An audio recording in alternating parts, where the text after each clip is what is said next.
This is how to use a number path to solve addition and subtraction.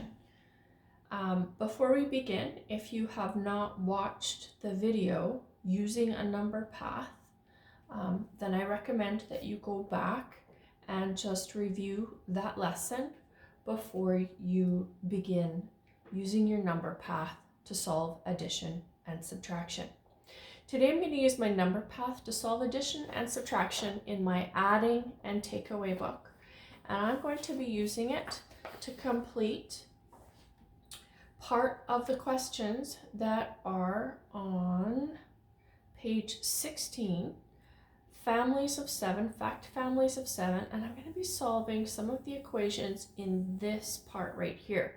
But I know that you can't see those, so I've gone and written those equations here on another piece of paper, and I'm going to be using a marker today to solve my addition and subtraction equations. I need to be very, very careful because I'm using mixed addition and subtraction as to whether or not I'm being asked to add or I'm being asked to subtract. So I need to be very careful to look at my action and what it's asking me to do, okay?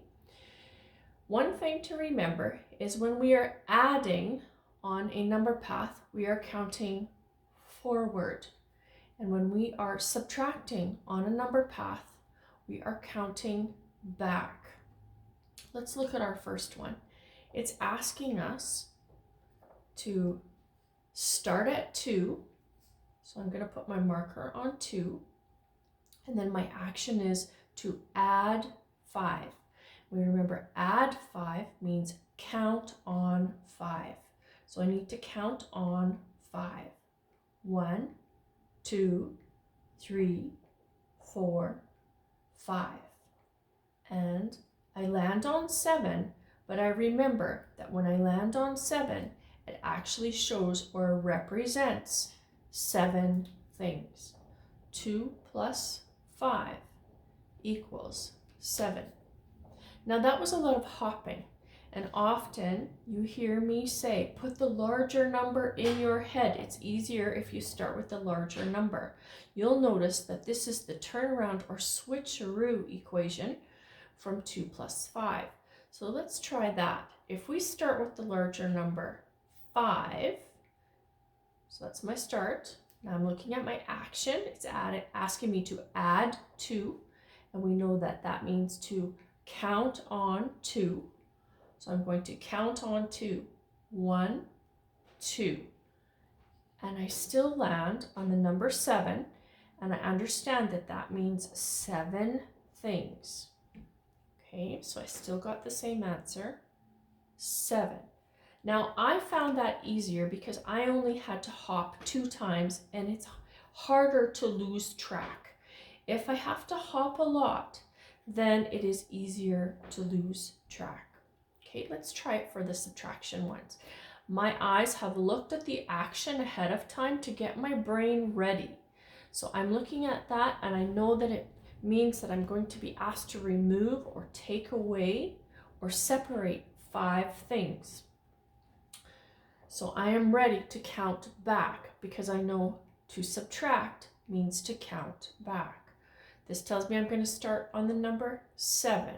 Starting at 7, which means I have 7 things. Now I'm going to count back or subtract 5. Counting back 5. Ready? 1, 2, 3, 4, 5.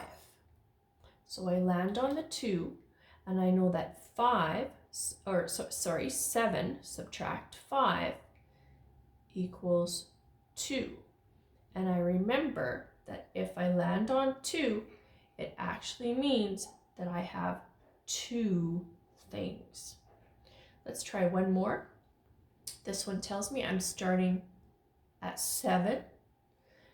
My action is to take away, separate, or subtract 2 things, and that means I'm counting back 2. 1, 2. And I end up on the 5, but I always remember when I'm using a counter and it's on a number that it stands for 5 things. Have fun using your number path to solve addition and subtraction.